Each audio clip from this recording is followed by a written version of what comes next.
a tutti. L'escola de l'octubre. De senyora. Avui anem a parlar de Yayo i Kusama. ¿Pero qué es Yayo y Kusama? Es una gran artista. On va néixer? Va néixer al Japó. I en què treballa? Pinta quadres i transforma espai i fa escultures. Què és el que més li agrada?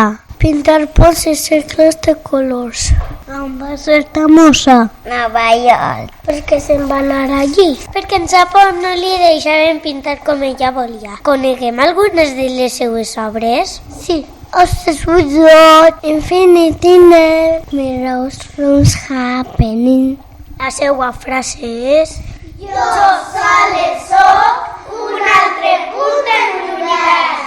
Ara anem a cantar la seva cançó.